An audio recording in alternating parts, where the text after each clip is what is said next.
Hey guys, it's me, Shadow. This is just gonna be a quick video that I am going to be recording on my phone.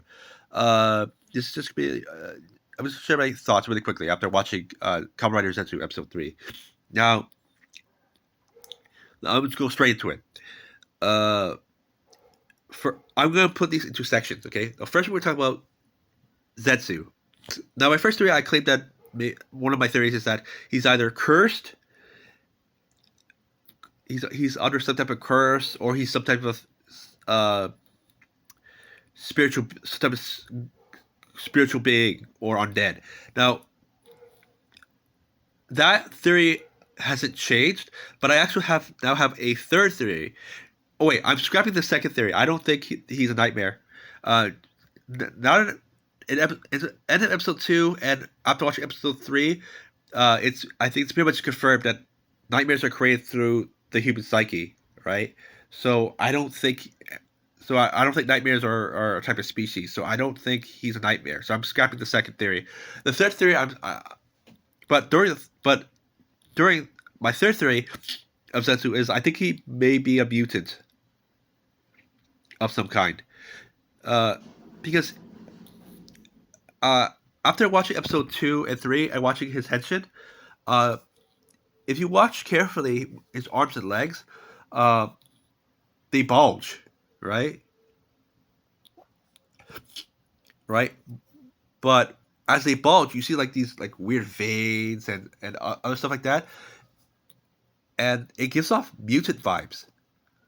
So I'm thinking that maybe uh, the protagonist is some type of like special type of mutant. Is the kind of is the type of mutant. That's my third new theory. So theory one and three, I feel like it's possible, and that right now we're gonna move on to the actress. The now no, I think in my last view I said that maybe she's some type of dream goddess. Yeah, scrap that. No, she's human. She's 100% human. I think that she's like Zetsu is some type of mutant with the power to connect to dreams or something similar to that.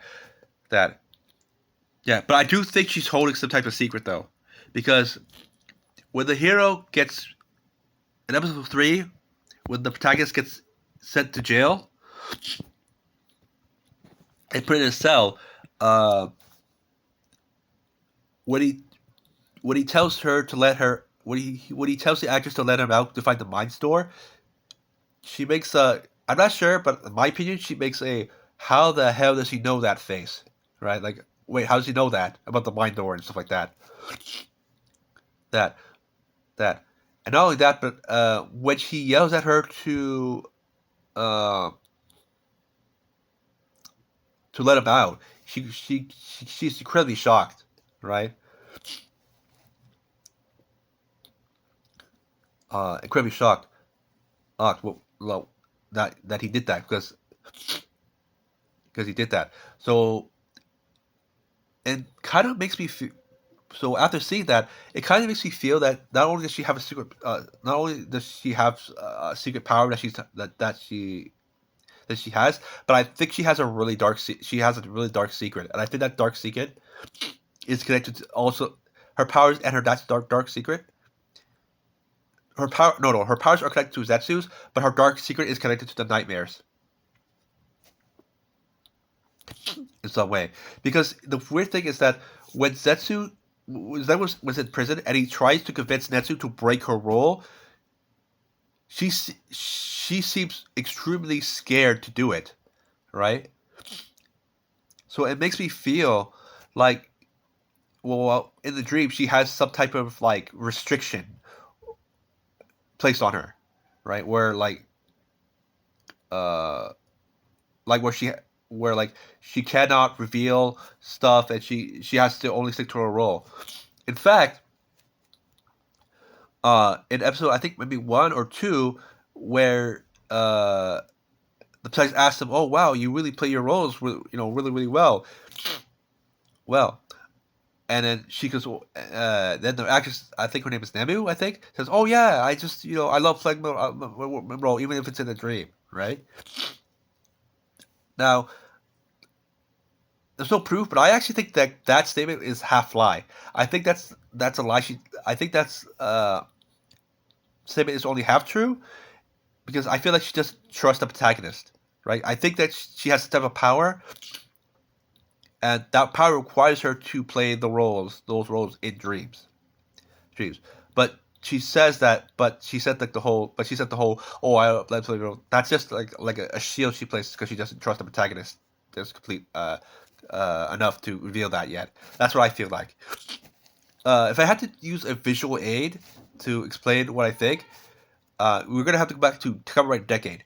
Now, I believe I can't remember, but I'm not sure if it was Natsume-chan or Yusuke, but one of them mentions Decade, um, how his roles are determined when he goes to different worlds, worlds.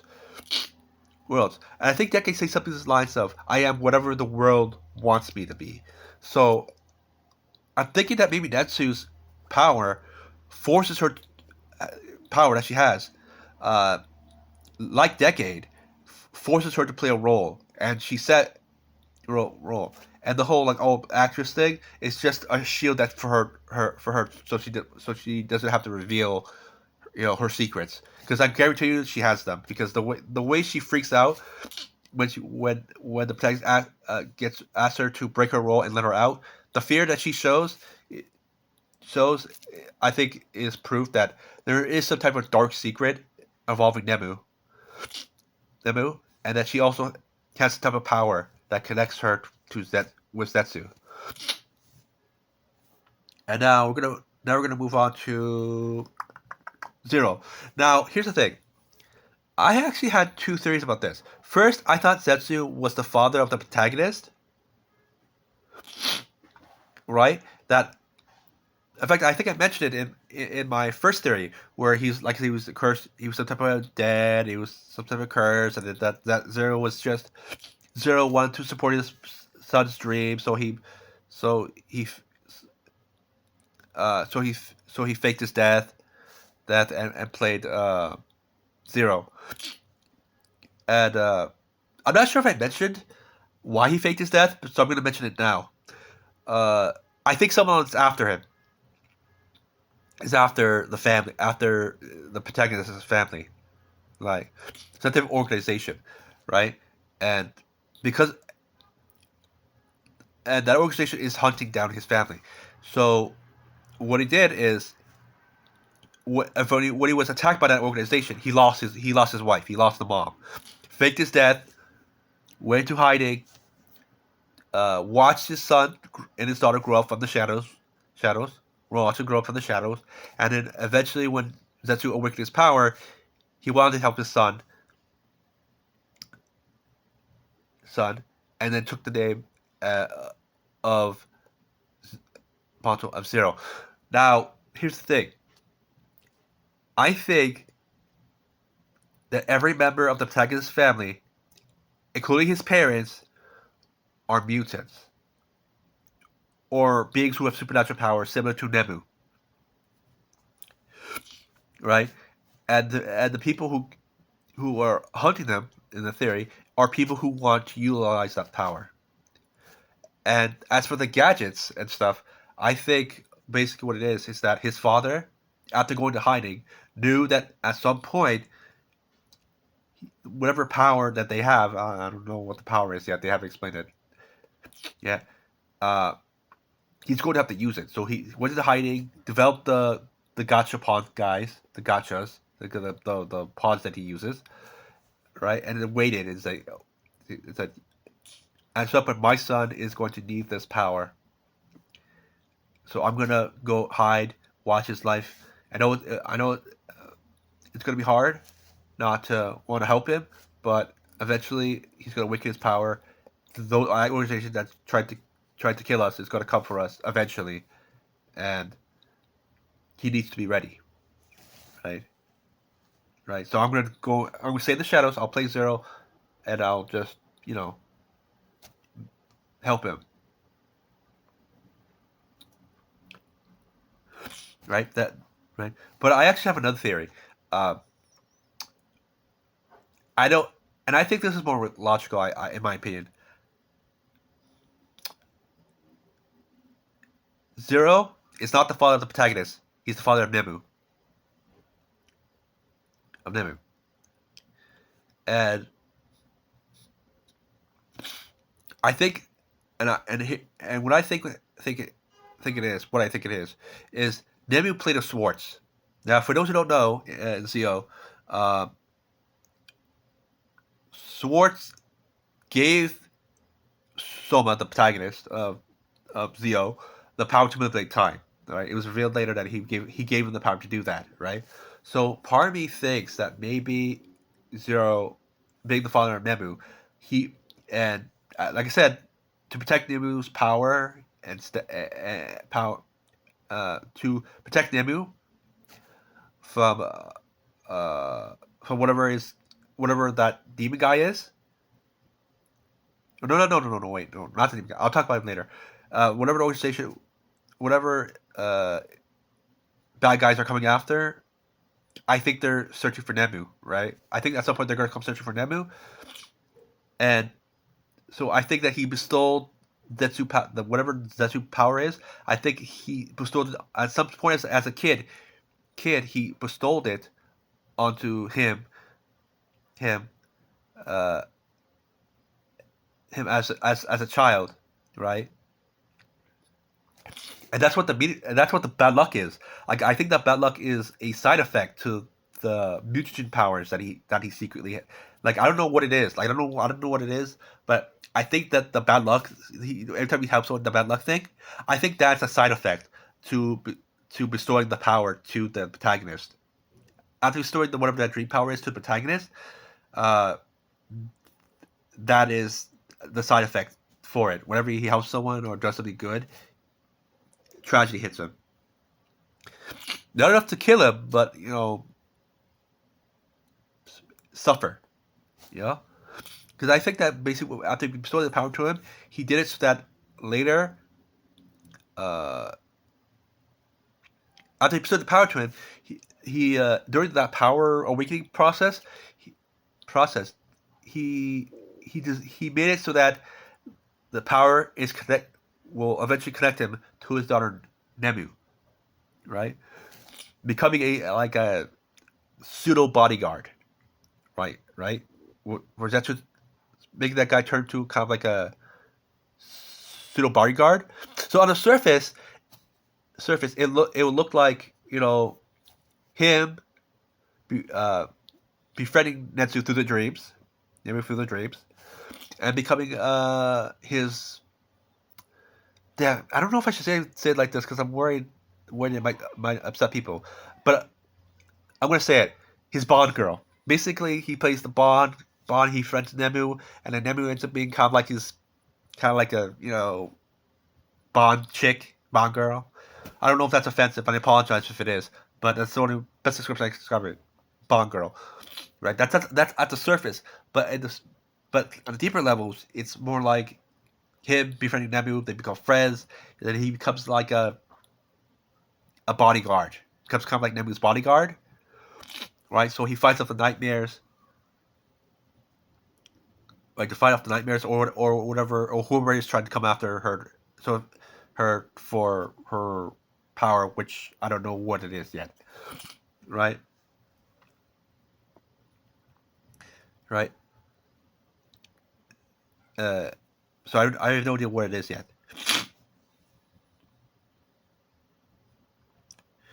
And now that's all really for Nemu. No, actually, I want to mention one more thing about Nemu.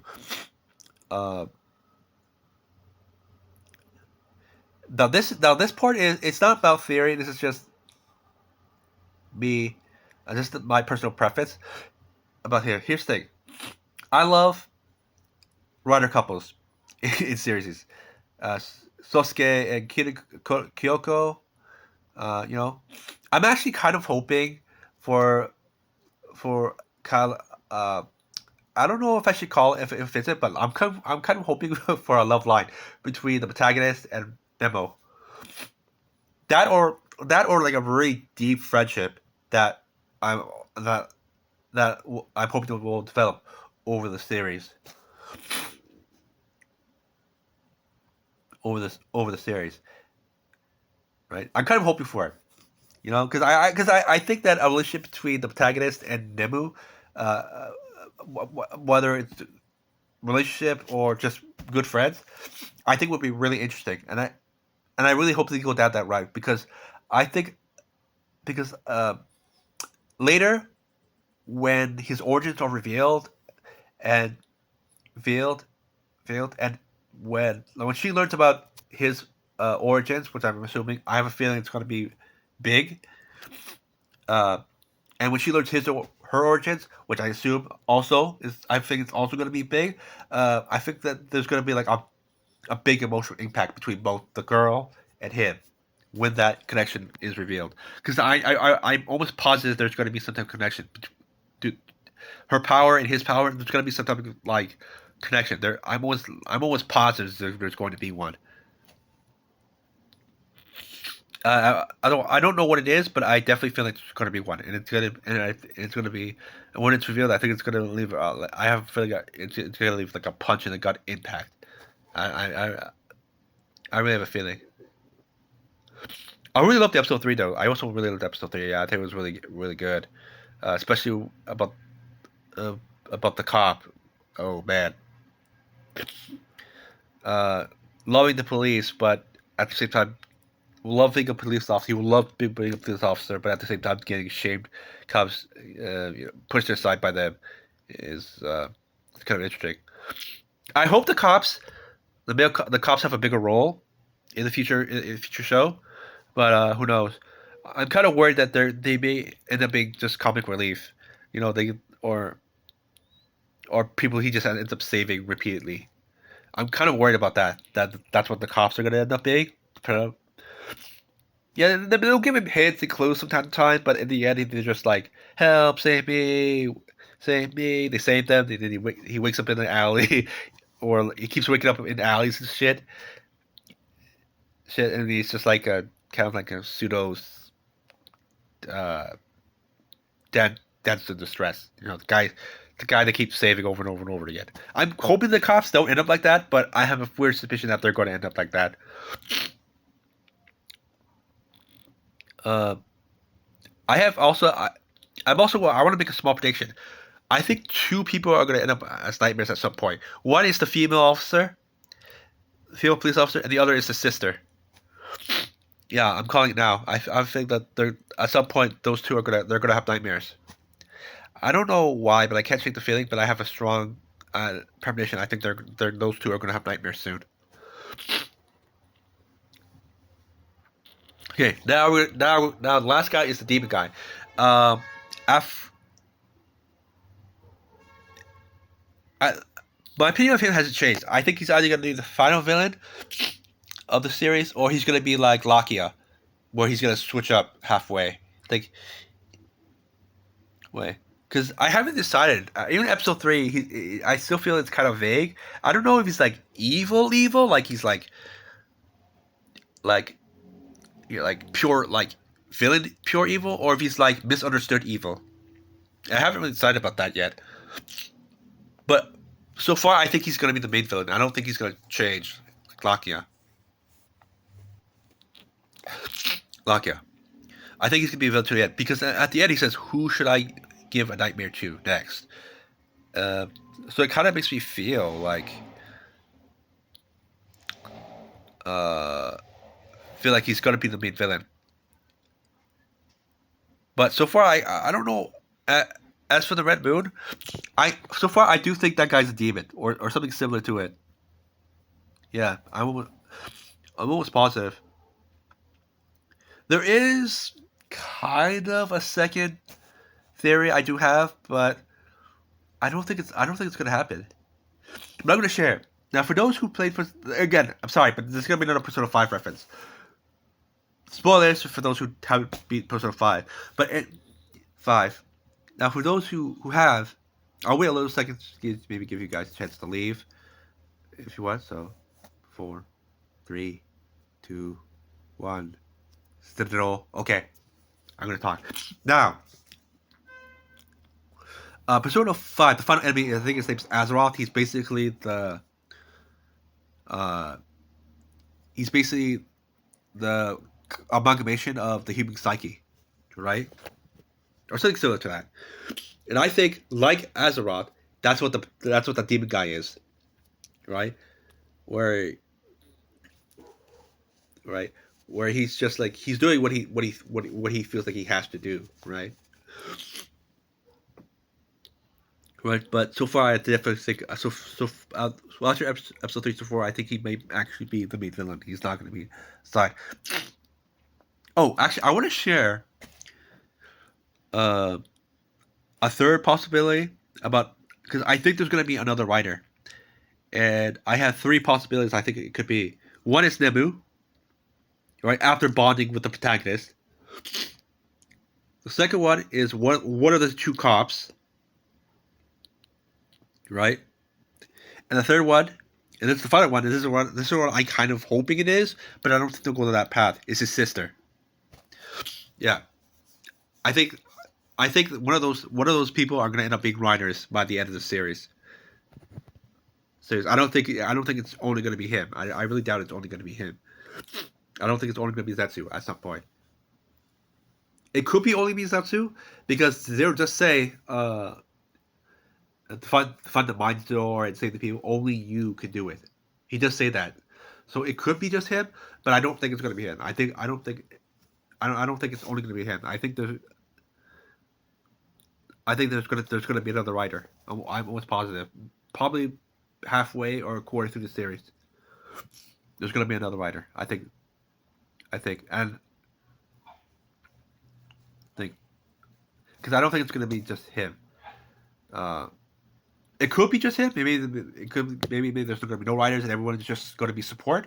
But I can't shake the feeling that there's gonna be another writer, and it's gonna be one of those three. And